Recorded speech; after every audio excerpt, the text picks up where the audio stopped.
We'll call to order the regular business meeting of the Board of Education to order. If I could ask everyone to stand and recite the Pledge of Allegiance, please. Pledge allegiance to the flag of the United States of America and to the republic for which it stands, one nation, under God, indivisible, with liberty and justice for all. Okay, welcome everybody. Hope everybody's surviving the long winter. First up, roll call, please.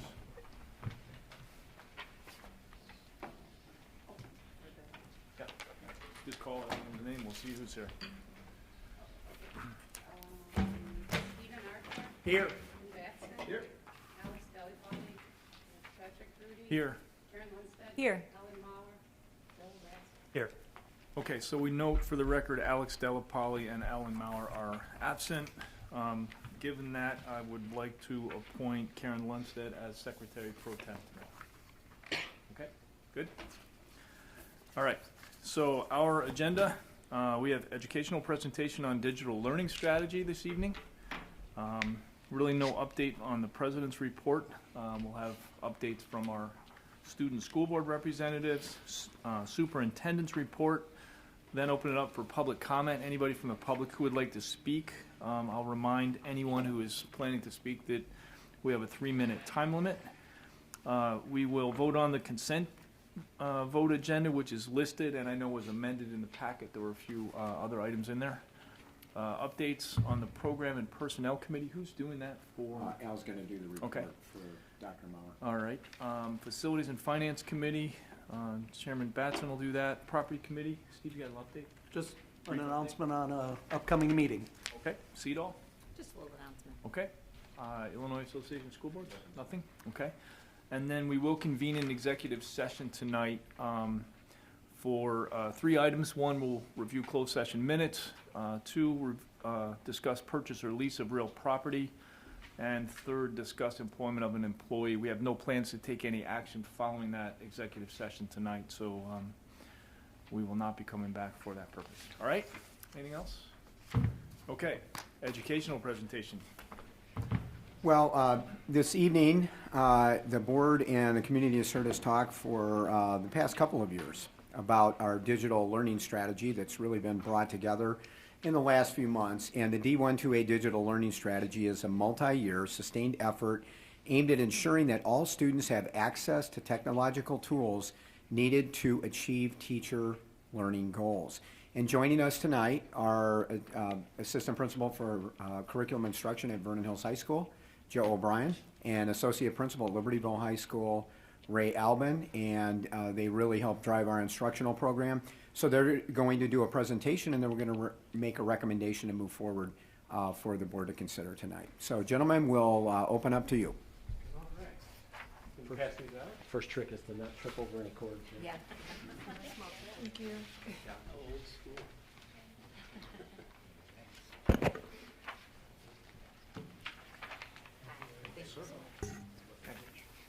Thank you. Sure, yeah, I don't have my.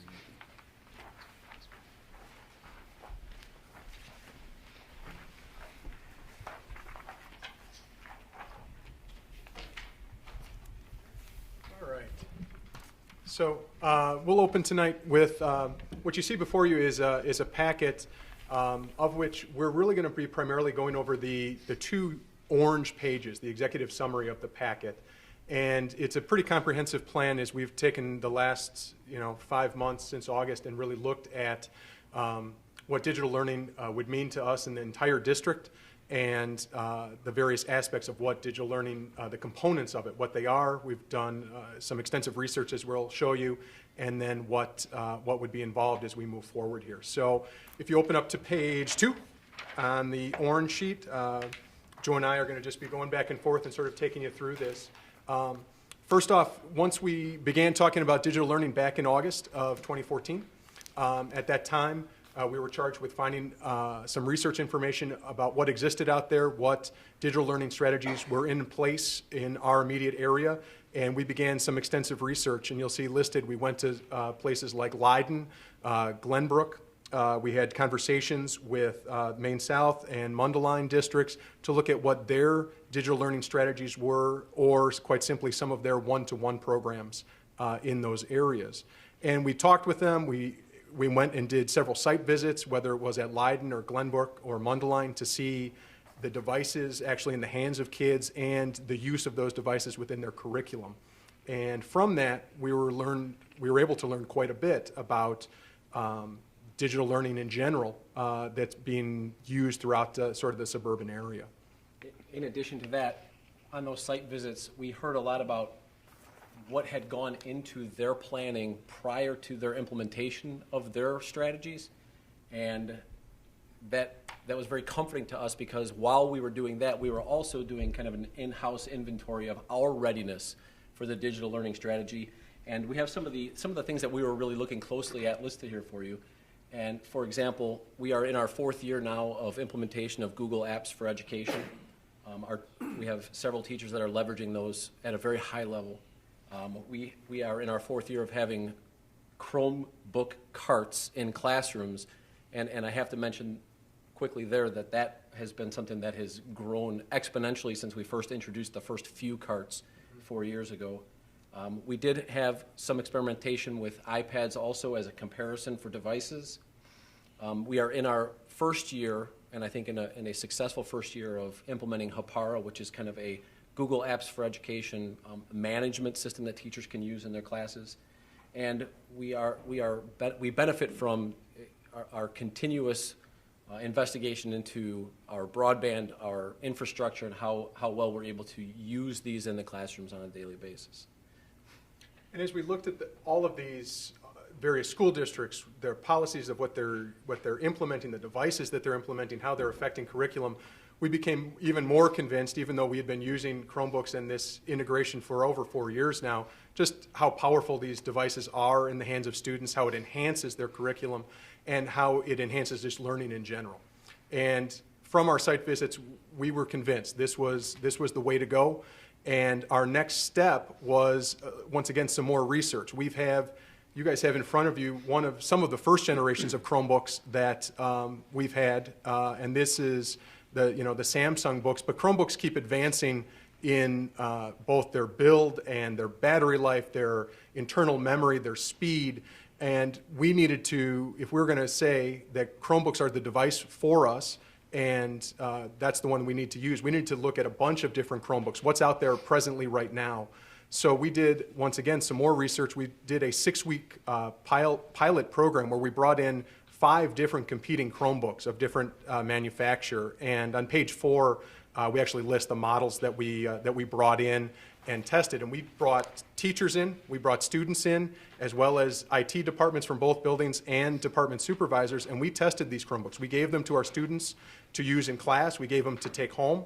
We ran them through a bunch of different battery life tests and Wi-Fi tests and just general use tests, all to try to find what we call our next generation device. What is going to be the device that we would recommend for going forward with the Chromebook purchase? And we found a really neat device. And is that device out? Yeah. Yeah, go ahead. We can show you what that device looks like. It's a Lenovo Chromebook, which acts as a hybrid. It actually has a flip screen that acts just like a tablet. It's not as good as an iPad tablet, but it has some interesting capabilities. And Ben Ockett is passing that around to you all now, where you can take a look at it. So from our studies, we've gone around, we've looked at a bunch of districts and their programs, we've looked at our own internal resources, and then we did a research study as to what is the best Chromebook available right now that, from a device standpoint, that works for us. And that sort of led us right to what our ultimate proposal is. So as you can see in the summary, we are recommending that we purchase Lenovo ThinkPads for all of the students in District 128. And what we'd like to also propose is an extended further study using the device that we have selected this semester with a larger scale pilot, purchasing 1,000 of these Chromebooks now to implement in a, like I said, a larger scale pilot in both buildings, so that we can really get a look at the use of these devices looks like in several classrooms with several hundred students taking them home on a daily basis, so we can put our infrastructure through the appropriate tests so that we can put the use of these devices and how the teachers are incorporating them into their classrooms. We can put all that to task right now while we're still kind of in that planning stage and in the process of implementation. Then, as you can see further in the executive summary here, then we suggest over the summer the purchase of the remaining devices so that we can have a full implementation in the fall of 2015. As a part of that, and this is something that we've learned through a lot of conversations with the districts that we visited. The Chromebooks that we are suggesting that we put in the hands of the students would also have built into them a filtering system that would filter everything that our students would be using on the Chromebooks through our district filtering system, whether they're accessing the internet here in our buildings, at Starbucks, at the library, or at home, so that this district-owned device that we are giving to our students would be running through the filters that we deem appropriate use of the internet. Going along with that, we're now on page 3 here for our summary. Going along with that, we also believe that we need to obviously purchase insurance for the devices. Our recommendation would be that the students and or their families are the ones that are purchasing that insurance. We estimate the cost at roughly $40 per year per family or per device. We believe that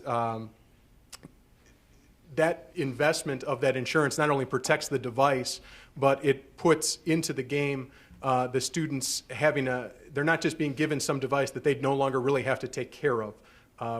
That insurance purchase makes them it gives them some ownership of that device that ultimately is still in the hands of D128, and it will be when they leave us after 4 years later. But it makes sure that the students are aware that they have to take care of these devices, and that there is a slight cost to that. We talk about a recommended renewal cycle.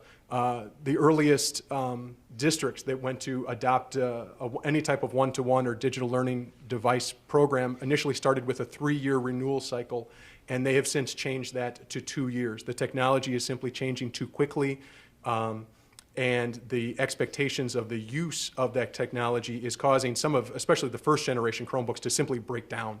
They are not maintainable after about a 2-year period.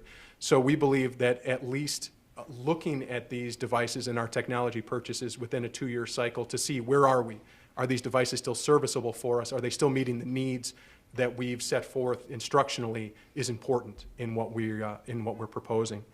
And then lastly, we want to make sure that with anything with technology bend, that we're getting the best digital citizenship possible from all of our students. And we want to make sure that that is inherent in all of our instruction, our lessons. And we think that having a digital citizenship component for our instruction is going to be important to have.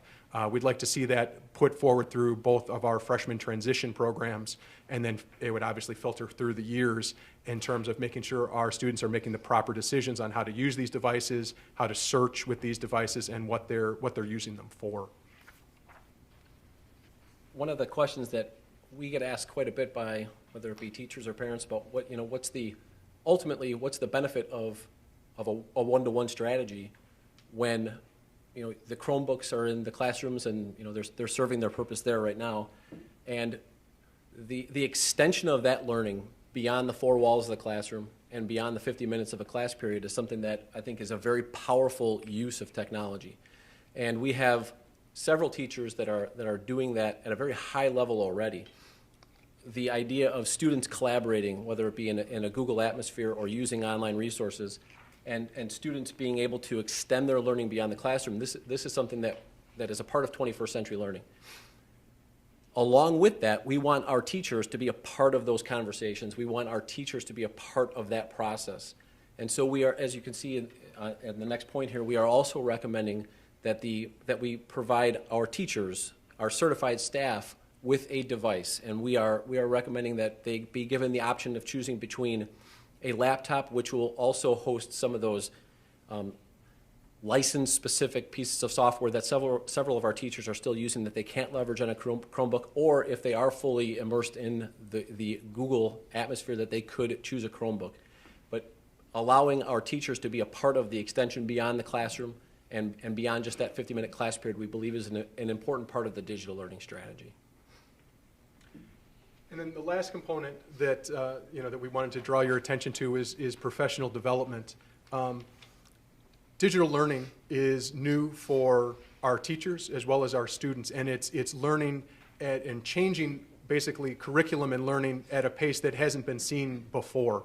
And the ongoing professional development, both for our students as well as our teachers, is integral really to this whole process. It's not just providing a device. The device itself is one aspect of it, but the integration of that device within the curriculum and the leverage of that device to enhance the curriculum is really the key of this entire strategy. And to get the maximum benefit out of that, we have to help our teachers and our students with their overall development professionally with those devices. To that end, we've started with the students. Vernon Hills started the program several years ago now. That's what they call their Blue Crew, to help students work with specific technology questions that they have, and that's students helping students. And Libertyville has copied that program. We're calling it the LHS, the Chrome Cats. We just did a recruitment of students to serve in that club through starting this semester to do the same thing. Students helping students dealing with technology issues, probably in a vernacular and terms that the students are much more familiar with and friendly to deal with. Because we have a lot of resources on our own website helping students dealing with technology. Kate Isabelli has put out many videos that are accessible to everyone about helping students work with technology, and yet those probably aren't being accessed to the nature that they would be by our students, simply because it's not one student speaking to another. So we want to make sure that students have a voice with professional development as well as teachers. Yes. While we have seen this growth in the use of Chromebooks in the classroom, we'd be foolish not to acknowledge that there is a wide spectrum of use and comfort level among teachers with technology and technology in their classroom. And we have some people who are really high flyers who have taken technology and use it at very high levels, and then we have some people who are interested, if not sometimes intimidated by it. And so trying to build an atmosphere of collaboration among the staff where we can get those people who are leveraging technology at a high level to be mentors and models for those other teachers, that's a really important aspect of the digital learning strategy. To that end, we are asking to somewhat formalize that process by introducing a full-time position at each building that would be a technology coach. And that the technology coach would be responsible for helping provide professional development for teachers, specifically in the area of integration of technology with their curriculum, keeping up to date on what are seemingly never-ending tools available to them on the web, and maybe also then having a classroom that they could demonstrate some of this expertise for their colleagues to see how there are practical applications for things that maybe they aren't already using, and how you can incorporate the Chromebook in their classroom in a meaningful way. Some of this idea, a line specifically that I know Marina has talked about and that I picked up from Leiden as well, in the modeling of professional development, this idea is the idea of something called just-in-time professional development instead of just-in-case professional development. And the just-in-case model is going to a workshop that you would go to, and maybe you'll use that technology, maybe you won't, but it doesn't necessarily help you right now when you have that problem. And with anything with technology use, that problem exists usually right now. I want to use it and I need help right now, and that's where that just-in-time idea or modeling for professional development comes into play.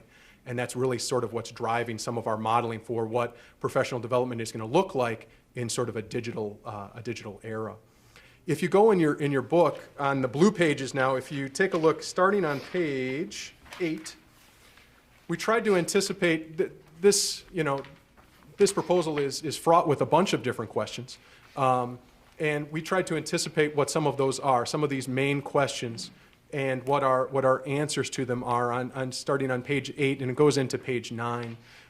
Some of the various easy questions that you would think of. What happens with our Chromebooks that we currently have. What are we thinking about infrastructure, about power? Simply, why are we asking for all new Chromebooks? And we tried to anticipate what some of those questions are and come up with some key answers that in all of our research points to some of the recommendations that we're making. Really, at this time, we've sort of gone through the main aspects of this. We didn't want to get too detailed with there's quite a bit more detail in some of the blue pages, but turn it back to you, Well, Brennan. Ray, the board may have some questions, so Yeah. you guys stay there. But the cost piece of this, as we introduced this 2 weeks ago at committee meetings, the cost of this for the public, roughly $400 plus $450,000 for this year, we would not be asking the board for new money over and above our current budget. We would simply reallocate dollars that we have in the budget to make that happen. The additional cost to take this whole in the following year would be built into the budget process for next year. And Joe and Ray, I'm assuming from our conversations that the additional professional development staffing that we're asking for, we would take through our normal staffing process as we go through in March, and then we cost that out. And with retirements and hiring new teachers for retiring teachers, we will actually see what the real cost of that is year over year. That's been a very favorable number for us the last few years with retirements that we've had. So we'll be able to kind of juxtapose that against our normal staffing array and have a better idea of what that will actually cost us. My guess is the real cost of that is going to be below $160,000 at the end of the day when we put it in context with our staffing. The other thing, just as review for the public, not so much the board, but the board has actually had conversations with us, I don't know, Pat, probably 5 years, as schools started to do what's become known as a one-on-one initiative, where they were putting devices in folks' hands. And as Ray and Joe have eloquently stated tonight, we've taken our time and we've looked at lots of tools over a period of time, and we've involved the teachers in that process with us, which we think is really important. And we certainly wanted to ensure that we have a professional development component, and that if we're putting the technology in teachers' hands and students' hands, that ultimately that's going to be used for that purpose. And what we've learned from schools, some districts, they got out in front of this early, is they essentially bought the tool for everyone, whether it was an iPad or it was a laptop, and it actually became an entertainment piece because it was not being used in school. So I just want to commend everyone and thank the board for their patience with us as we've gone through that process over the last few years, because we thought it was very important that we did pilot some of these, we used some of the technology before we went in a bigger way. We had an infrastructure in place, which we now do. We had enough teachers that were using that to make it real and usable, et cetera. So what we'd actually be looking for from the board tonight is not for you to vote on an authorization, but simply to give us a nod consensus that you're okay with us reallocating those dollars this year to make that work. And Yaz and I have worked on that, and we can make that happen. And then again, the cost of the program for next year would be folded into our budget request. The last thing for the public and the board to know is that as we bring this technology on board, there's other technology that we're not going to be buying that we would normally buy. So there's a cost out at some point, the total cost out at some point, because we won't be buying as many desktops, for example, on a replacement cycle. So there's going to be a net kind of out of here with the new technology and some savings from technology that we would have bought last year for this year.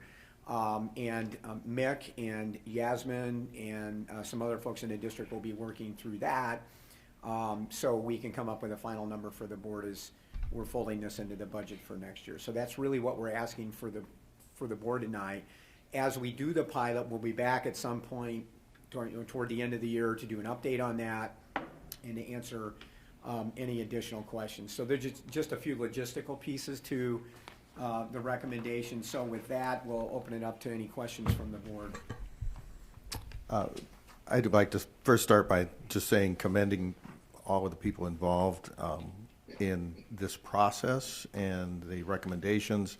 There's so much good here. The idea of the professional development for the teachers is critical to make this work. The idea of getting the students involved in some of the support, I think, helps in so many ways. It helps them learn and grow, and it also helps the district support these in a way that they couldn't support if it was just adults. The technology coach being able to go into the classroom and working with the instructors and watching and observing, maybe modeling things in the classroom is so important, and I think that's so helpful, especially for those teachers that are a little more reluctant to move forward with this. So lots of good things. Digital citizenship, that's so important. There's just, I get the sense that we've been a little conservative, I'll say, in our approach over the last few years, sort of taking a step back and not just throwing a bunch of hardware at the issue, and really learning and creating sort of a combination of best practices that we've learned from others, and that's such a great thing. Even the Lenovo ThinkPad, as somebody that's been involved in a similar process of looking at devices, the Lenovo Yoga, I should say, always comes out on top. So I think there's a lot of really great decisions being made here. I like the convertible nature of it. You got a keyboard if you need it. You got a tablet if you need it. It's really a very versatile device. In terms of the rollout, you got about roughly a third of all the students. And let me ask this, is the intent that you're assigning these to a student and they will be able to take it home, take it with them, and do whatever they need from an instructional, from a whatever learning process? Yeah, yes. So you'll get about a third of the students in a pilot program, and then the other 2/3 in the next year. And you're talking about maybe a 2-year, maybe a 3-year refresh cycle. And I'll be curious to see how these things survive.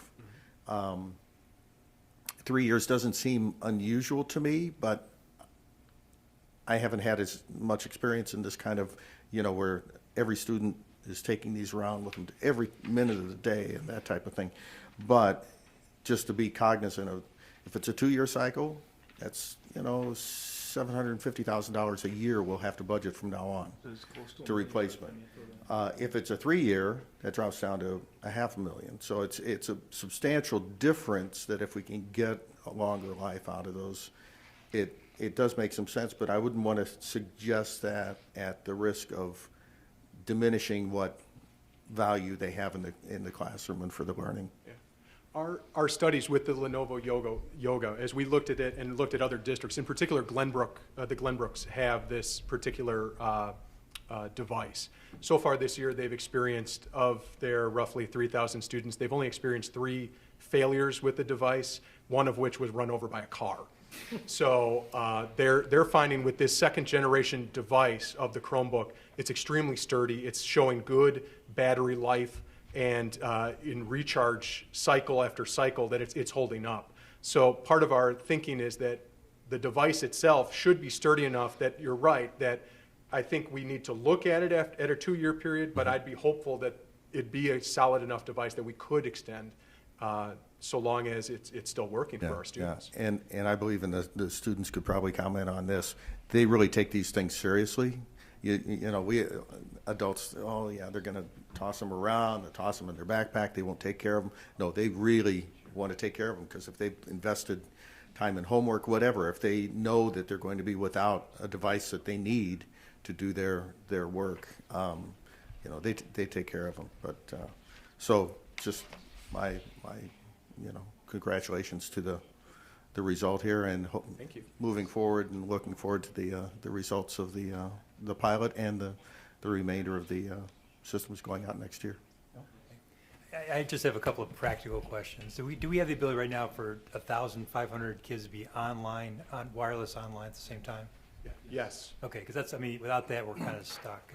We do right now currently with the carts in the building being used. Okay, that's great. The 1,000 tests for the second semester, is that going to be freshmen, sophomores, juniors, and seniors? It would be a mix. Right now, the idea that we've envisioned for the pilot program is one teacher in every department in both buildings So we're talking about 18 total teachers and roughly 500 kids of varying levels, both from freshman through senior, AP through co-taught classes. Well, that's what I'm hoping for. I think we need to Yes. see how these things Yes. work with, the new kids and the old kids and that sort of thing. Exactly. Okay. Yeah.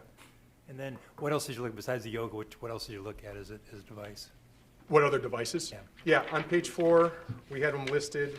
We looked at it's down in the last paragraph. We looked at a Samsung 2XE, the Acer C720, Hewlett Packard 11G3, the Lenovo, and a Dell model. The two models that got the highest marks were the Lenovo and probably the Dell, but the Lenovo getting the highest mark, which sort of put it over the top. It had the battery life that the Dell, but the hybrid of the tablet also helped to really put it over the top, certainly in my opinion, because it also now serves as a potential e-reader. As more and more textbooks come as electronic textbooks, this is now a serviceable e-reader as well as a Chromebook, which all the others didn't have that capability. They appear just as a regular looks like a laptop computer. Okay. And I know you won't save a lot of money, but how many textbooks would be on the Lenovo next year? Right now, we have only one electronic textbook that is in definite use, and that's in our Calculus BC class. We have, in all the math classes, their homework through Math Excel is now being all done online. The textbooks are sort of iffy because each of the different companies are bringing out different types of textbooks online at different speeds. They haven't quite figured out exactly how to deliver all those textbooks in a way that is still profitable to them. And we're getting certain amounts of, when we look at a new textbook, we're looking at different types of digital access, basically, all the way from a flat-out textbook to just a PDF of the book to parts of chapters that are interactive. So we get different parts depending upon which company and which book we're looking at. Okay. So we couldn't just buy the textbook and have the electronic access as part of the purchase price for the textbook? We can and we do often.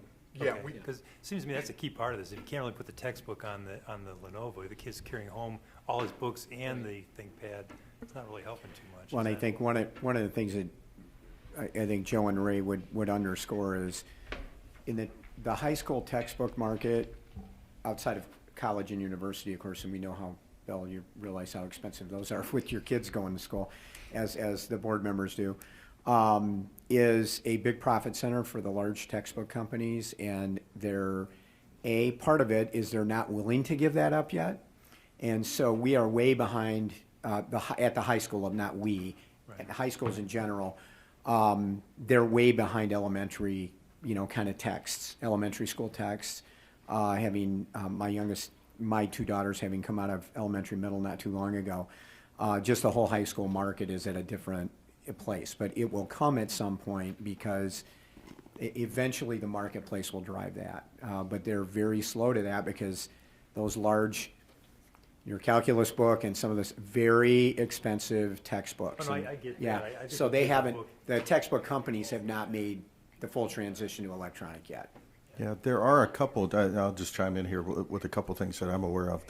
There's an initiative, an overall sort of technology oriented vision. It's Vision 2020. It's a program, a statewide program that's in the works right now, and part of that is funding some activity where a group of teachers from across the state are going to join together and begin to build some digital curriculum to sort of leapfrog over this stalemate that the publishers have put us in, because they want to monetize. They want to continue to make the same amount of money on electronic versions of their curriculum as they have been on the paper, and it's just not feasible. The other thing that I'll mention is I believe California has an initiative where there's large groups of teachers across the state creating digital curriculum that they thumb their noses at the publishers and say, we'll build our own. We'll build our own ebooks. We'll build our own curriculum and bypass that and really bring much richer material to the classroom than the publishers throw It's in. just me. I mean, what would, if I took this, so if I, sophomore in school, I take this notebook home, what am I going to do with it at home? What will I find in that what am I going to do when I get home with that? Some of the extensions of learning that can happen at home are the continuation of web exploration, resources on the web, research on the web. That's just one part that you can do.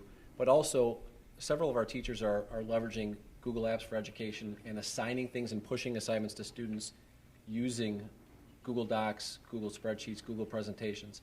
They can continue to access those for different students in their 4 individual homes, but collaborate on an assignment that they began working on in the class that day.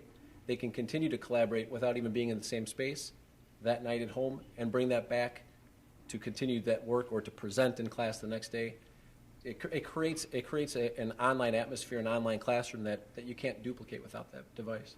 Okay, I mean, are the teachers on board? Is that how a lot of this stuff's going to be done then? Is that, I guess I think it's really cool. I just want everybody to get home with this really cool laptop and they can't really do anything with it because there's no textbook to read, there's no... No, I think in fact, we're finding the case in point that without the devices, they can't do their homework any longer because of how the homework is being assigned. Math is probably the perfect example as Math Excel, which is a program that it's a web accessible program. That's how Algebra 1 students are getting their homework. They can't do it now without some sort of a computer device to do the work on. Calculus at the high end, Calculus BC is not only is the textbook computer based, but their homework is computer based. Yeah. So they're using these. And what about the kids that don't have a wireless connection at home? How are we going to deal with that? In that situation, our research has shown the best is through Comcast has a program for families that are experiencing financial difficulties that they can work through that will provide them with Wi-Fi at an extremely low cost. We have the capabilities to help families to at least put them in touch with Comcast and to help them to access this, as well as the devices will work on public Wi-Fi, so places like a library or any other place as well. They would have a free public Wi-Fi network, just like they could even conceivably, if they're as long as they're at our school, they'll be able to, to work on Yeah, I it. get that. I'm talking about 9 o'clock at night, you forgot to do your homework, and you fire this thing up, and then you're stuck. I mean, that sort of Correct, thing, yes, yeah, Okay. no. And my last couple of questions, and you talked about an insurance policy that will cover loss and damage for $40 a year. Is that been bid out and figured out yet? Yeah, it will cover damage to the device. Loss of the device would not be covered under the insurance. It covers basic damage, disrepair. Loss of the device would be inherent still on the student if they were to have lost the device. The payment for that device would be there. And we're starting right now working through an acceptable use policy and basic contract that students and families would be signing, showing and designating exactly this is what insurance covers, this is what insurance doesn't cover, this is what you are responsible for in gaining this device and using this device. You have great access, great power having it, but you also have responsibilities of bringing it to school and bringing it charged, taking care of the device over the 4-year period of time that you have it, and eventually turning it back into the school. So that would be that policy, that acceptable use policy, would be one of the first steps that our students would have to take, and they'd be getting that whether they're in the pilot or the summer. Was it Leiden you said is using was it Leiden who's using these now? You talked about one of the cases that... That's one of the school districts that's using them. Have they had any issues with parents just saying, I can't afford to commit to this, I don't want to do that, or they can't, when it gets lost, they just say, too bad? I mean, that's... Well, they have a couple of different, they've had a couple of parents that have said that, no, they didn't want their students to have those devices. In those instances, they have a couple of Chromebooks in the school, and those students have to check those Chromebooks out when they need them for class. Sometimes every period of the day, they're going and checking a Chromebook out and then going back to class to use them. Others, when it comes to insurance and how they've dealt with it from a monetary standpoint, they just say that they deal with those parents one-on-one at that point in time to see what the situation is. As I've talked to superintendents at some of these districts, and certainly at Leiden, they haven't had those large kind of issues because by and large, regardless of the socioeconomic status of the community, for example, the kids have taken good care of the devices. So as they've gotten them. So that hasn't been a holistic problem. And there have been schools that have been doing this for 5 years. So there's enough tangential data, even in the neighborhood here, I mean, in districts that surround us, and even Carmel, that, we're way out in front of this early on to start the process, and it hasn't been an overwhelming problem. Bill, for students whose families that are struggling, just like we would with other things, we'd work through our LSTs and social workers to provide opportunities for those students. We don't have students that are denied access to what they need to learn in this district, and so we work through, Marina and John in the building and their teams to ensure that someone would have access to that. Would have access to a device, would be able to take it, even on an insurance thing, that work out a payment plan or something else like that. So the goal would be literally to put one in everybody's hands eventually. Not this year, but eventually. Okay. And then the operating system that runs through this filtering site, that's the only way you can access the internet with the, is that correct? The only way you could access is through that filtering site? Yes, no, the filter would make sure that whether the student's on our property or off somewhere else on a public Wi-Fi, on our Wi-Fi, their internet searches are filtered the same way as if they were on a device right now Okay, in that's school. fine. I mean, because the folks that had trouble with this, like Los Angeles and others, is because they all started to get lost, or they broke the operating system, they became a game toy, that sort of thing. So as long as we cover those two things, I mean, I just want to make sure we don't make the paper for the wrong reason. That's good. Okay, thank It's you. all good questions. I have a quick question. So we have like Chromebooks now, obviously in class, and sometimes we might take notes or collaborate with other students. But what is your ultimate goal? Like for us to take notes in the class with the ThinkPad, or like just to collaborate on certain projects? Take a look at the very last page. Okay. The model at the top of the very last page is it's a pretty prevalent model in educational technology, and it's a hierarchy of the use of technology in the classroom. And what you're talking about is at that bottom there, substitution. Things that you'd otherwise be able to do in a notebook, now I'm just doing it on a Chromebook. The goal would be, and maybe you have some teachers that are already doing some of these things, would be to start using the technology to really enhance what they're teaching and how they're teaching, and not just a substitute for things that they could have done without the technology. And so one of the goals with the professional development is to provide all of our teachers with opportunities to learn how to incorporate the technology in ways that will have them moving up this scale, so that the technology has, in your hands, has a much more dramatic impact than just taking notes in a different format. And also just like a follow-up. Sure. I know that with the Chromebooks, there's like a monitoring system, let's say, like so the teachers see like what other students are doing. Are you able to do that with these computers, like through the Google app, or is that not available? Because I know that sometimes is an issue. You talking about Hapara? No, like I don't know exactly what the program is, but when we're logged onto the Chromebooks, the teachers can see like what websites we're on, or like it is Hapara. I wasn't sure if it was only the files or not. Yeah, so Would they be able to Yep. do that with these computers? Okay, good. Yeah. So then would they be able to do that also at home? Like when students like leave the building? We have the ability to turn on and off that access at the beginning and end of the school day. And will you be planning to do that? Okay. But it would still be, but it would still be going through the school's filtering system, so. Right. Okay. Well, maybe, Joe, we'd turn it off. I mean, Right. some days, other days not. Right? Yeah. But you never know. Yeah, so you guys don't know for sure. All right, I just add a few comments. I agree with what Jim says. I think this has been extremely well thought out. I mean, I frankly think this is one of the more exciting spaces that we're in right now, and who knows where it'll go. Bill, to the textbook issue, the only personal experience I can relay is with my daughter in graduate school. It's been interesting. You can probably appreciate this. When she was an undergrad, I usually had to spend about $1,000 a year for books. In almost 2 years of graduate school, I haven't had to buy a single one. Everything she does is on her iPad and her laptop. So high schools may be behind in terms of moving that curriculum to these electronic devices, but I think it's only a matter of time till it happens. And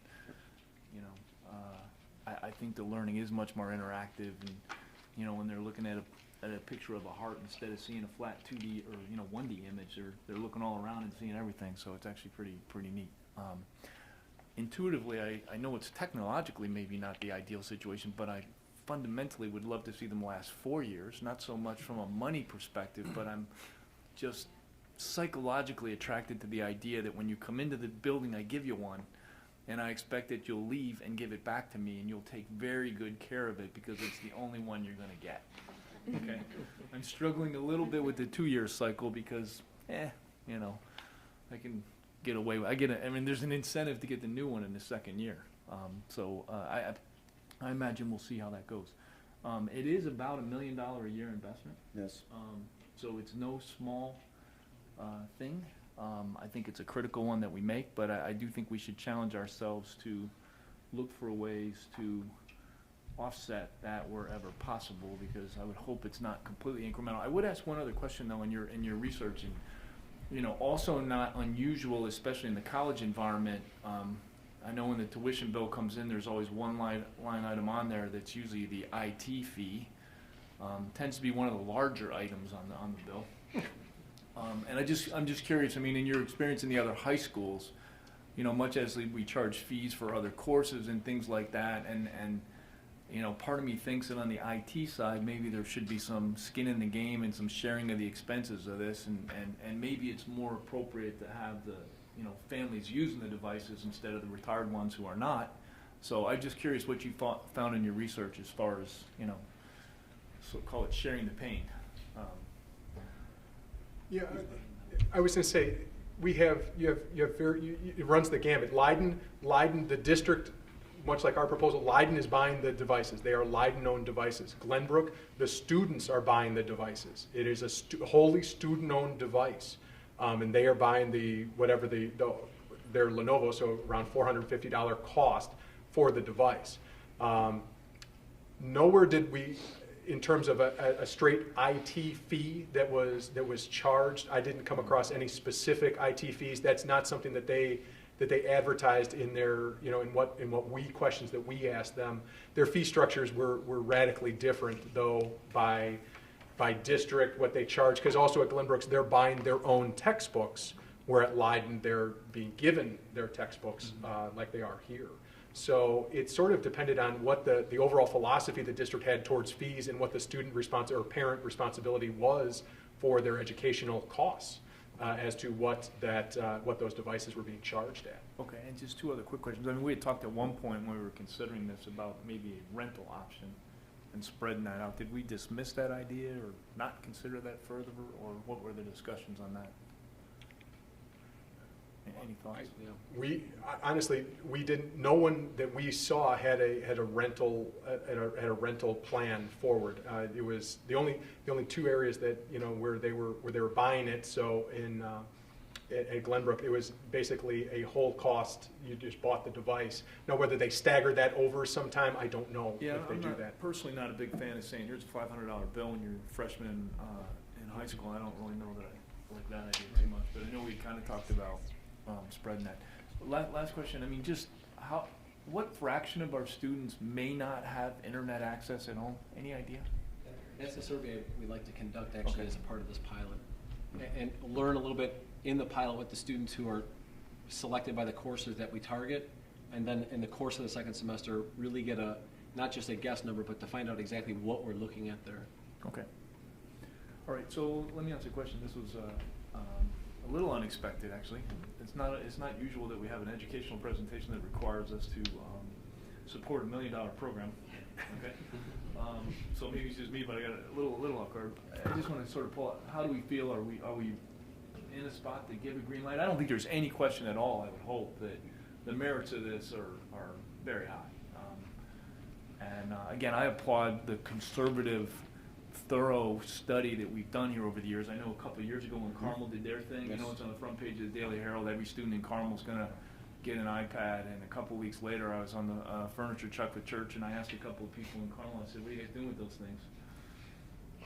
I'll leave it to speculation what you might have imagined the answer was. I mean, clearly a case where the curriculum just wasn't there yet, and I'm sure over the years they've found great uses for them. But I think this is a great initiative, and one we certainly need to find a way to support. But you know. Well, I suppose one way to look at this, Pat, just half joking, is that because we've taken 3 or 4 years, we haven't spent $3 or $4 million for that period of time.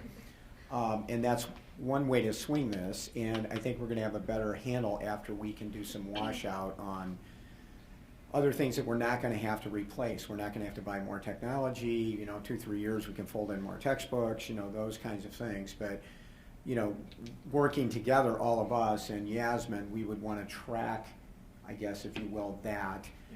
So we can look at those residual costs that we'd be, kind of waiving now and not having to do, because we have the ThinkPads instead. So, Like, for example, didn't we just replace, I don't know why the number in my mind, a couple thousand computers this year? It wouldn't be thousand, but if you. It's a big number. Yes. Yeah, It's in the hundreds. Desktops, yes. yeah. And again, you mentioned, I mean, I would imagine we're gonna have 300, significant. about 300. Was it 300? 300, All we said. right, that's good, that makes me feel a little better. Was that? That's a good It's number. I just remember it being a lot. I mean, I think those are things that I'd like to know more about going forward. I tell you, going forward, where I'd really like to learn more on this topic, and I realize it's an evolving thing, and it may be more of an annual review, which is really to get into some of the details of the curriculum, by department. My head goes, give me an idea of what fraction of the content that we're teaching in social studies, for example, is actually now being delivered electronically, and educate me more. That's a good term in this. Educate me more, about really how that's changing that curriculum in a positive way. Because I do think the power of this is huge, and I'm sure you guys would concur that this is how you want to learn stuff. I mean, Yeah. I recall, I'm really excited that we're taking on it, and that's why I'm hungry to learn more on this topic, and probably hungrier to learn more on this topic than a lot of other ones, because this is one I don't really want to see us fall behind in, and therefore I think it's one we have to plan for. I mean, I think we really and truly, much like we're planning on the capital side in Right. general as we take care of our buildings, I really think we've got to create a very similar detailed plan on our IT, and I know we've certainly given that some thought. Yes. Yeah, you can look at curriculum and documents and such, but probably the most powerful way to see that is to come into the building. I agree with that too. Yeah. I recall And it may very well be that's how we address it and say, look, hey, we're going to do something in the building, and we take a morning, we come in and see it, because I completely agree. Pat, I and recall, there's nothing more powerful than seeing it in action in the students' And hands the reaction. in the classroom. Yeah, 'cause that's the most important thing. a number of years ago, I read, it was a document or something to that effect, where it was basically a day in the life of a student, Yeah. and looking at from morning till night when they're doing their homework, and sort of narrating what that student goes through with the technology. And I think that would be something that would be very powerful to see examples all throughout the day of how this might be used, how these things might be used, how the technology in general. This is only one piece of the technology that they come in contact with in the classroom. So I think that would be a very valuable. And that's why How would your life change if we had these today? How would the 4 or 5 of you guys would? I just think that I love this idea personally because I think that sometimes it requires a drawing, whatever homework you're doing, or typing something out, and I feel that typing might be easier than just note taking and trying to write really quickly. And I feel that it'll prepare a lot of the students for college, even more than what this district already does, because from my understanding from my friends that are in college now, everything's technology based, and I feel that this will help the students even more going into college, because I know that for now at least, before I was used to all the note taking. Now that the introduction of more technology in the classroom, I feel that I feel more confident going into college based on doing everything on the computer, and I feel that this is much easier to carry on than a bunch of notebooks and textbooks. Everything's compressed into one device. How about the rest of you? Yeah, I agree with that. Honestly, I use my computer a lot at home, my iPad, all of that. Mostly because I take all of my macro notes or my government notes on the computer. When I'm reading a textbook, I sort of try to organize it in a way that I can see it a little bit better and I can make edits more efficiently. And then also usually when I end up getting home, the notes that I wrote up in class, I end up typing up as well, so I can make study guides.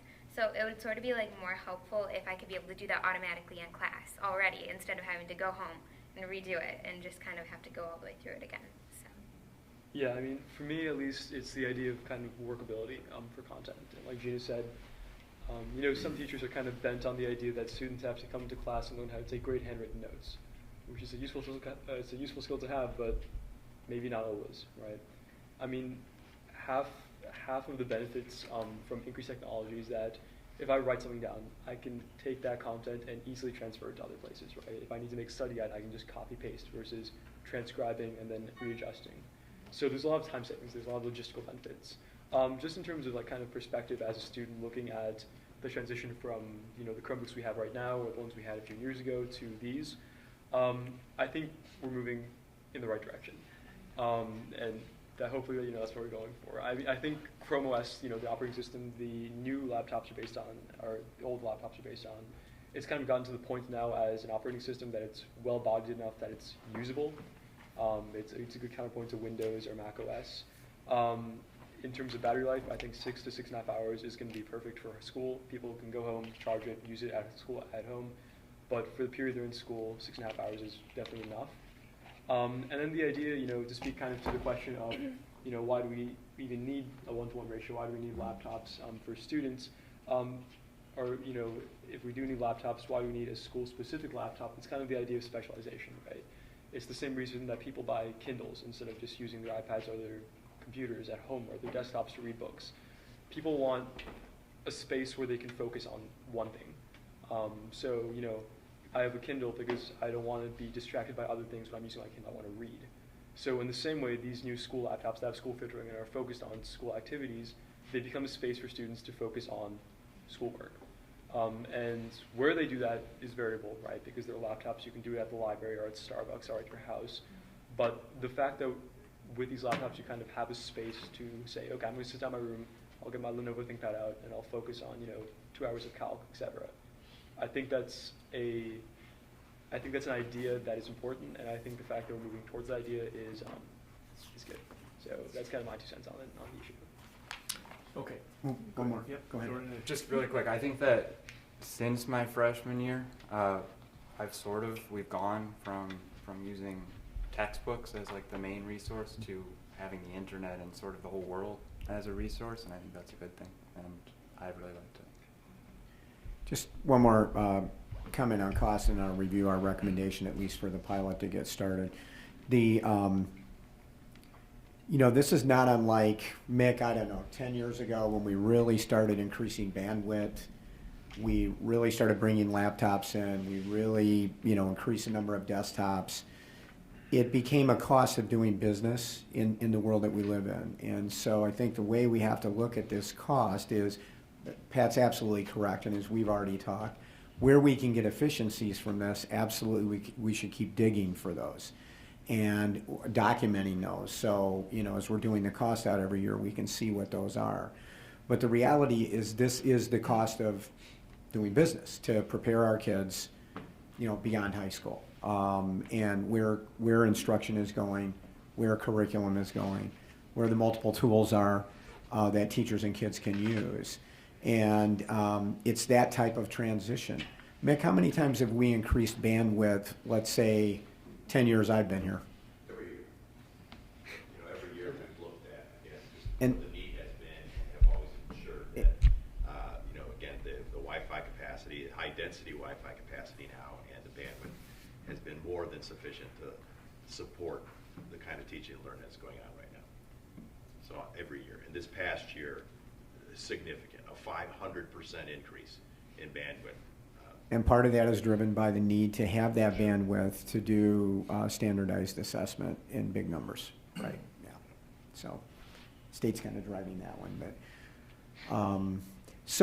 for tonight, what we're asking the board again is not to vote on, but just to kind of give us a nod off that you can support us.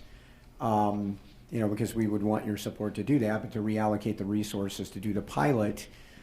This year, we'll do some reporting out at the end of the year, and through our budget cycle next year, our internal budget cycle, as we develop it and bring it to you, we would fold into that larger cost. But that's where we will be able to estimate better, you know, what cost savings we're getting, what money we're not having to spend on top of this. So we're not replacing desktops, we're not, you know, replacing some laptops. whatever it is. There's some washout costs there, and we would be able to, document and show those numbers. So that's really what we're asking for tonight, and I think probably an endorsement for us to, in concept, move forward in the following year with an expansion of the program, and then also the support, which would include the two folks. And we're thinking certified teachers are, because of their, yes, okay, all right. And then we'll be able to fold that into the staffing, and there'll be, once we do comparison between the cost of staff this year and the cost of staff next year with retirements and everything washed out, we'll have a better idea of what the actual cost of that is going to be when it's all said and done. So for A, I guess, is, are we okay with the let's just call it 450. We've got 440 down there, I think. And then conceptually moving forward with some approval down the line after we do some reporting out and look forward. So I guess we would just go around and, can you support A and then B in concept to be determined at a later date? Bill, are you okay with that? I'm very good on the pilot program. I still have a lot of questions about buying 3,000 laptops next year until we know a little bit more about what's going to be Sure. done. So I'm not against it. I just want Sure. to Nope. figure it out. It's great. Karen? Absolutely. Stephen? Good with the pilot? Jim? Got my support. Yeah. Yep, same here.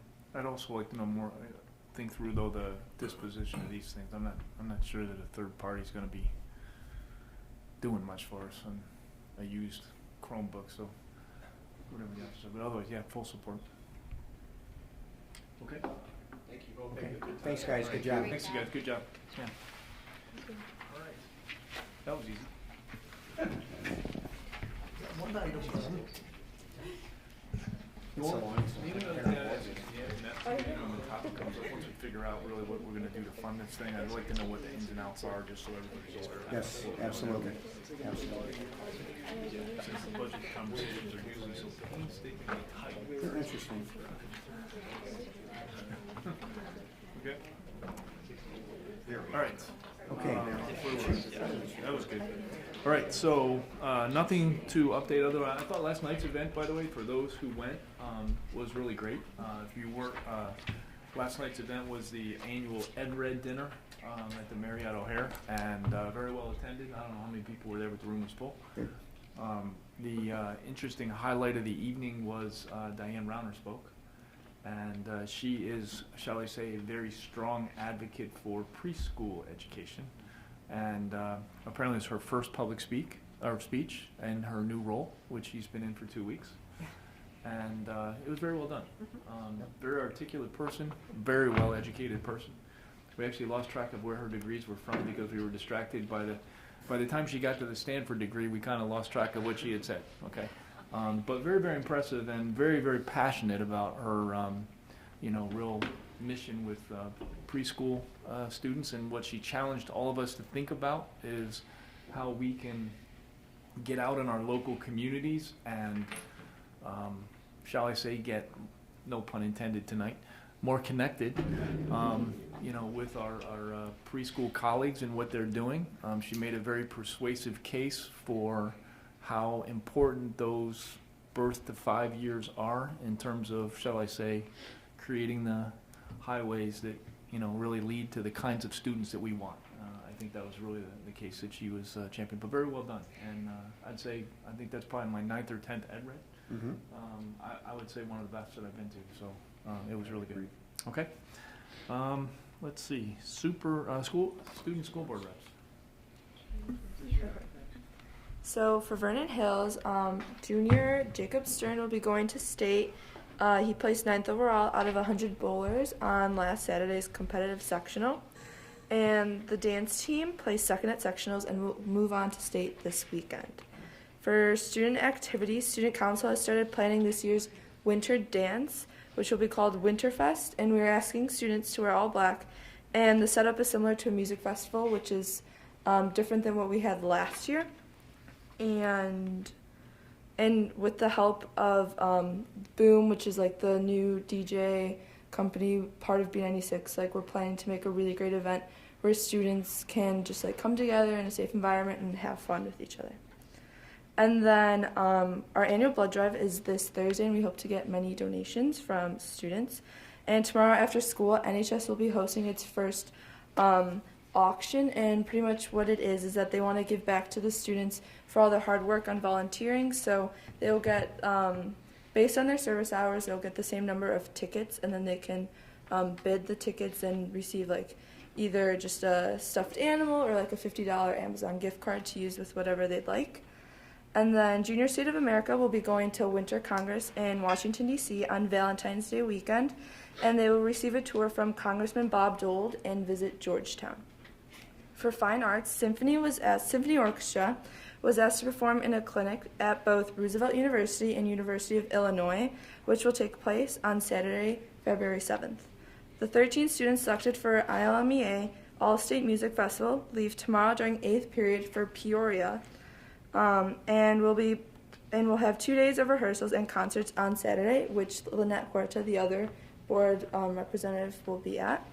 And the winter play, The Bombidity of Airs, is set to perform on Valentine's Day weekend as well, and it's a modern take on a Shakespeare play in which the actors will be rapping their lines. Interesting. All right, so for Libertyville, obviously second semester is starting up, and so we're all kind of happy that first semester is over with. But I mean, I think all of us are excited to be second semester seniors as well. For miscellaneous stuff, so our Entrepreneurs Club, Young Entrepreneurs Club, just started up the LHS Cafe, and so they're bringing in Hansa coffee during Wednesday mornings to sell right by the gym. So students, they're having a sale for the very beginning, like for the opening, and coffee will just be $1. So that's very exciting. We also had freshman orientation this month, which was very successful. We had a great outcome despite the weather. So, but it was really fun, and they just got like the incoming freshmen had like a great view of like our school as well. Also, Cassandra Isaacs and Cameron Kuzmenko were named a part of the student leadership team by the Daily Herald. So they were honored for that, just like through the school and just in the newspaper as well. We also have Turnabout coming up, and this year our theme is Candyville. So we're getting very excited with all of the decorations and just planning, and I heard it's going to be very big and really fun this year. So. Columbia Model UN had their conference Model UN had their conference at Columbia in New York. I think it was 2 weeks ago. Anka Rastogi was named best delegate in the USSR Politburo or something. Connor Kennedy got an honorable mention, and Austin Benner got a verbal commendation. Clubs including Math Team Wise and FBLA are gearing up for their regional and state season. Wildcat Productions, which I don't know, I think that kind of flies under the radar, but they continue to provide a ton of live stream of sports. This week they're doing live streams of basketball, cheer, wrestling, and hockey.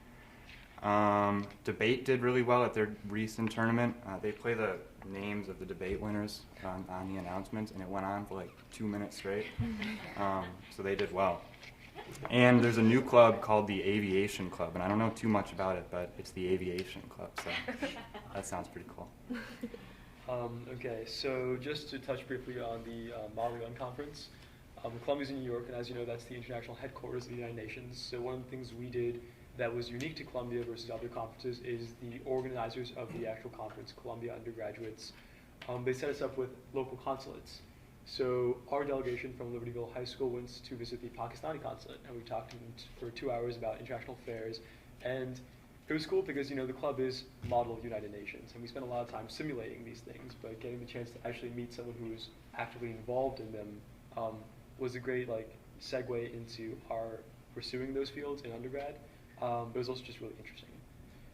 So in terms of sports, so spring sports are beginning. They're starting to gear up for their spring seasons, including track, and at the same time, that means winter sports are winding down. A lot of winter sports have their conferences this weekend. That is, those include wrestling, gymnastics, and bowling. Congratulations to our varsity dance team for winning their sectional competition, and that way they will now be going to the state competition this weekend at the U.S. Cellular Coliseum, so a big competition.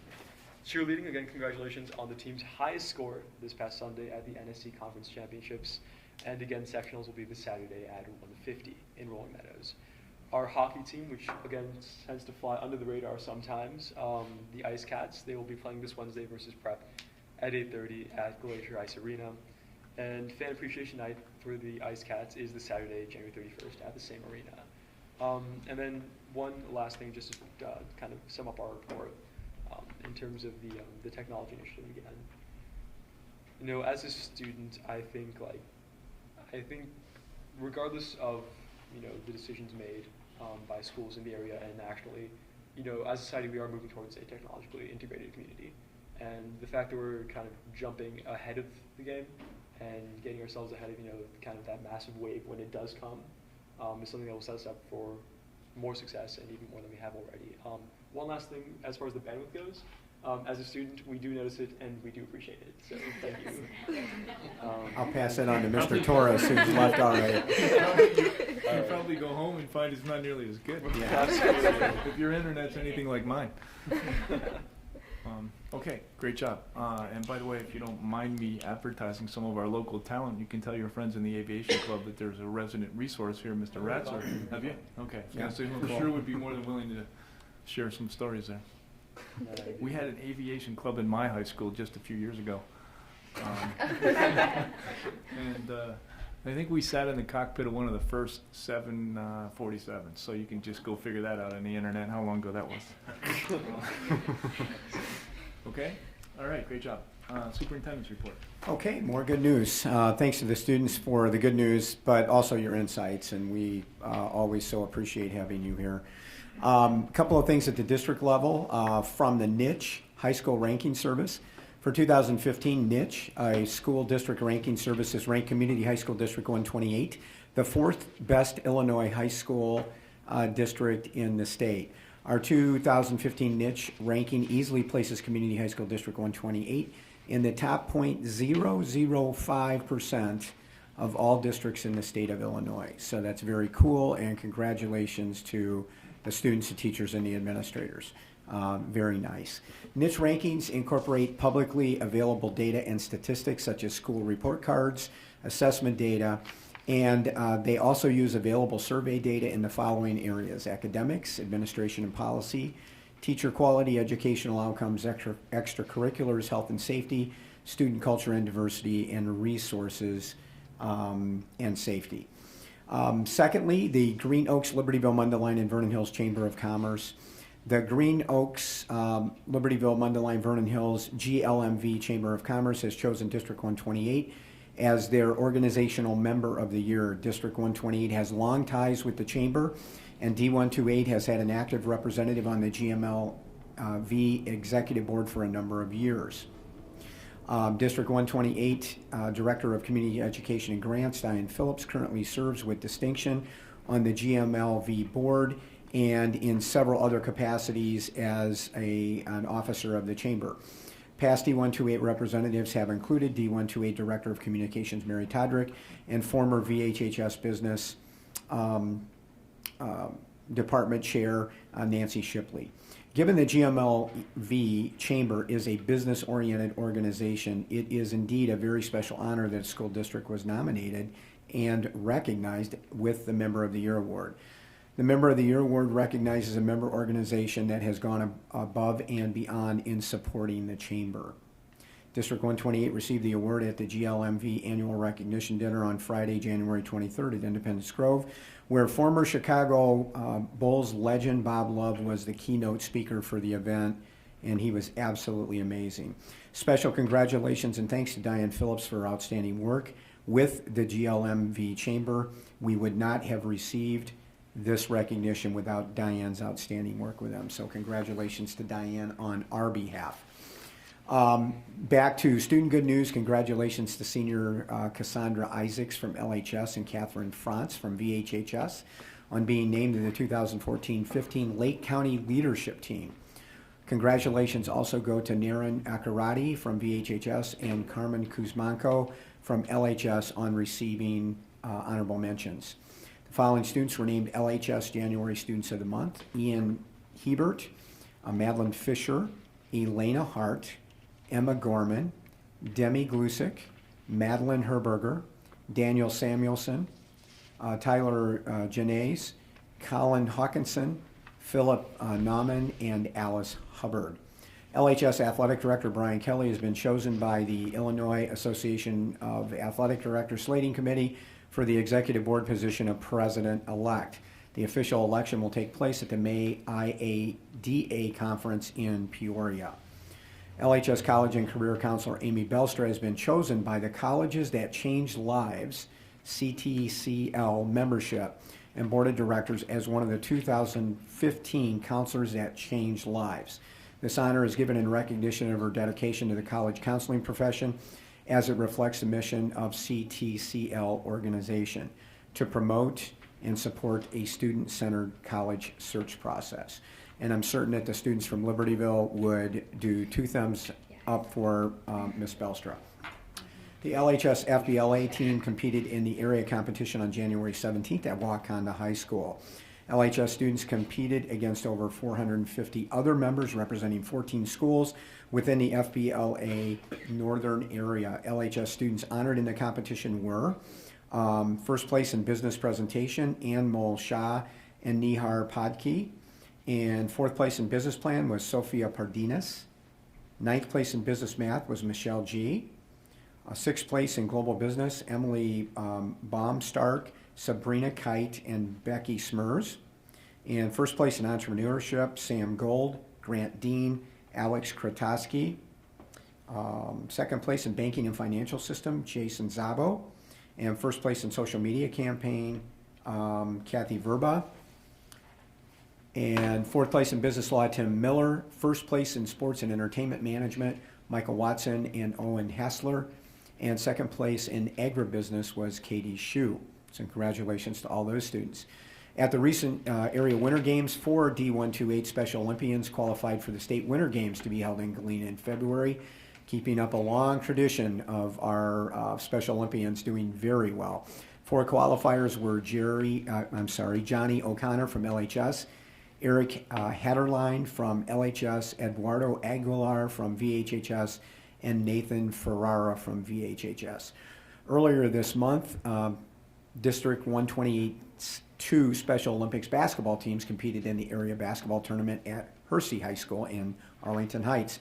The White Storm finished 3rd in its division, and the Black Storm won its division and has advanced to the state basketball tournament in Bloomington, Normal, Illinois, March 13th through 15th. So congratulations, another great month for D128 students. Do want to note for the board that there are 6 FOIA requests in your package. And number 3 in the superintendent's report tonight, as the board knows, twice a year we review all of our past closed session minutes. We've gone through those minutes for this period, and we are recommending that we release a number of those this time around. If you agree with the recommendation, and you had those noted in your packet, then we can vote on this now and not address this during executive session. But our recommendation would be to release the minutes as noted for the record. Any discussion of that? Would you rather discuss in closed session, or are we okay to vote on that now? Good, yeah. Okay. All right, so, good. So then motion to release. I move to release closed session. Second. Any discussion? All right, roll call, please. Arthur. Aye. Batson. Aye. Rudy. Aye. Lundstedt. Aye. Ratzer. Okay, motion carries. So just note for the record that we will not be discussing that in closed session tonight. 2 other quick things. As the board knows, and we want the public to know, we have been in the process of creating a means that the public can communicate with the board. The board, I think to a person, has their communication vehicle set up now.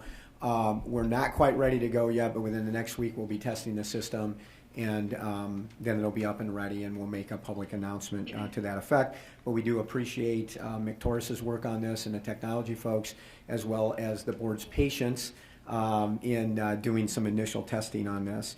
And the final thing from me tonight is the board is aware that Vernon Hills High School is in a unique situation with their conference status at this point, with a number of the schools from the existing NSC breaking off to create a new conference. We just want the public to know that we're continuing to work behind the scenes on an option or options that would better suit the Vernon Hills students and place them in a better position to be more competitive with schools of their size. So as we have more to report out on that we can talk about publicly in coming weeks, then the board will certainly be the first to know, and we will certainly communicate that with the public. Okay, great. Thanks very much. That concludes the superintendent's report. Okay, anybody from the public who would like to speak? No? We're good? Okay. The motion about confidentiality that still exists for the following closed session minutes. That was the one we did. That was a closed session minutes, but do we have to read the? Was that, because there's two? There's two Yeah, motions there's two on motions, two different ones. Oh, yeah. Oh, so we did, I'm sorry. Good catch. We voted on releasing, right? Yes, we did the, All right, so. okay, well, we'll go back and redo them. We have to do the appropriate motion. Thank you for catching that. Yeah, that's a good catch. Carol, good Okay. catch. All right, so then we need a second motion to maintain confidential the items listed in your packet. Those would be the remaining closed session minutes, that we keep those closed. So moved. Second. Any discussion? All right, roll call, please.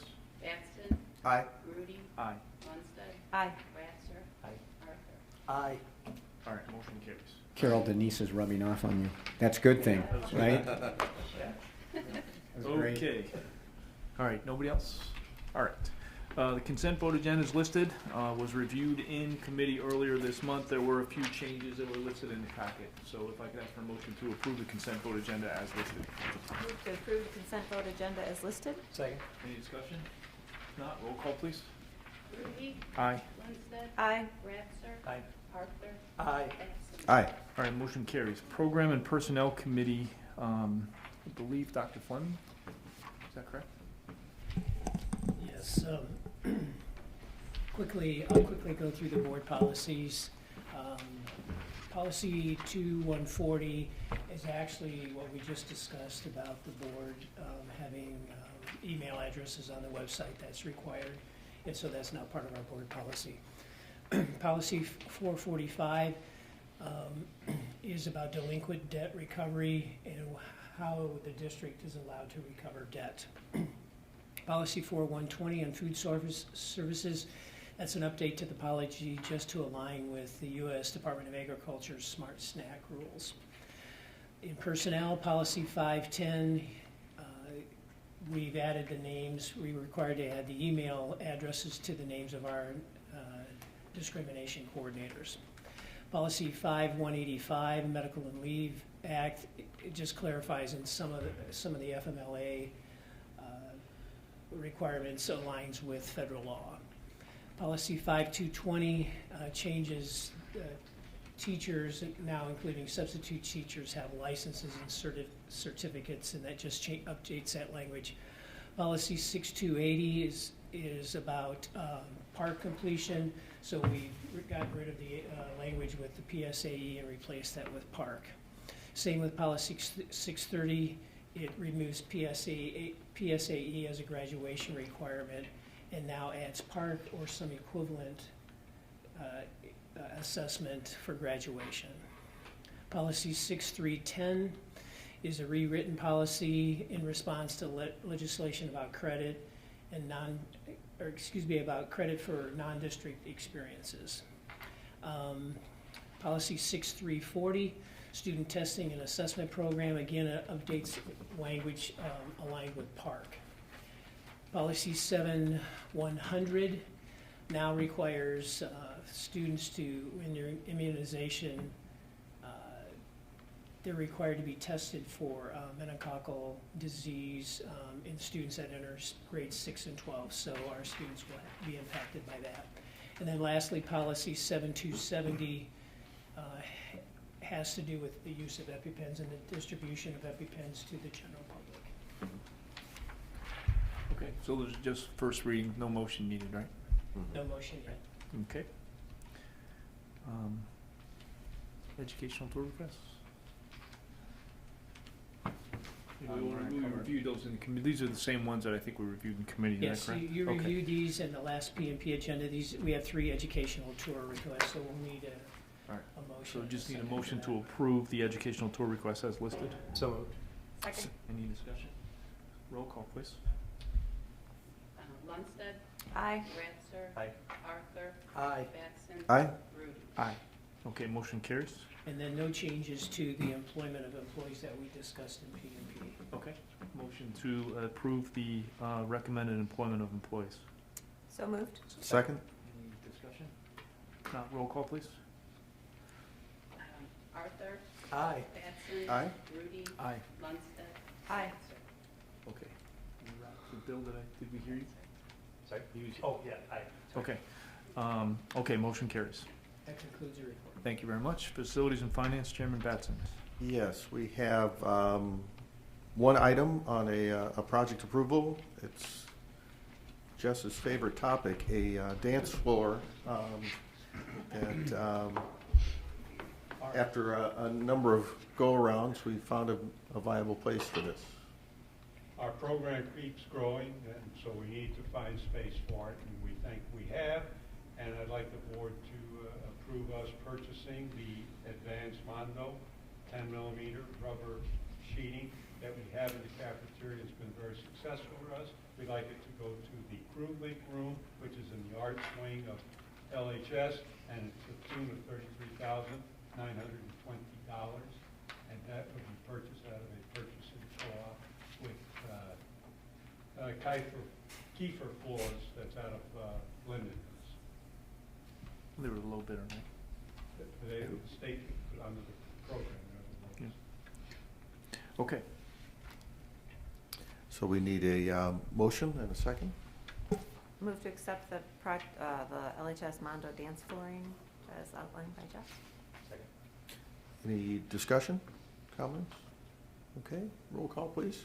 Ratzer. Aye. Arthur. Aye. Batson. Aye. Rudy. Aye. Lundstedt. Aye. And that concludes Facilities and Finance. Okay. Any, want to do a brief Brainerd update? So far, so good? So far, so good. Brainerd, today, they started on the Jackson Gym this morning at about 8 o'clock, and about a fourth of the east wall of the Jackson Gym is down. A little faster than the other part. A lot faster than the other part, yes. Yesterday, we asked Scott, I can't think of his last name, who was the foreman for Door, when he was going to start on Jackson Gym, and he said that they thought they'd start Tuesday. And he knew, but he just wouldn't tell us, and they did. And we asked him how long it would take for that to be completed. He said 6 to 8 weeks. Really? And I think the way they're moving, it's going to be done quicker than that. But of course, that includes covering the hole and spreading out and removing all the material.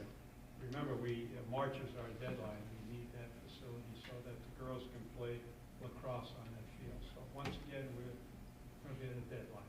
Well, we're not on the East Coast. That probably would slow it down. Well, he did say weather permitted, by Yeah, the way. right. Scott did, so, yeah. Okay. All right. Nothing else then, Jim, right? Nope. Okay. Steve, Property Committee? Just an announcement that the Property Committee will meet on February 9th after the other two committee meetings of that evening in the LHS library. So we invite the public. Okay. Very good. CEDAW. I just wanted to let you know that one of our students in CEDAW was awarded a Good Citizenship Award in a special meeting with the executive board, and her name is Linda Fong, and she's about ready to leave the program. She's going to age out, but it was a nice little ceremony. Awesome. Congratulations to her. Good. Very good. All right. Nothing from school board, right, Jim? Okay.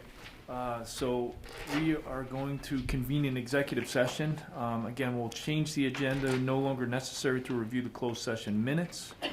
And Pat, there's no further update on real property at this time, so we won't be discussing. Okay, so we won't be discussing real property. The only topic then is employment of an employee. That's 5 ILCS 120/2C1. Okay, so can I have a motion to Move adjourn and move to executive move into session. executive? Is there a second? Second. All right, roll call, please. Is it Arthur? Aye. Batson. Aye. Rudy. Aye. Lundstedt. Aye. Ratzer. Okay, motion carries. And again, we will not be taking any additional action following the executive session tonight. So thanks, good night, everybody.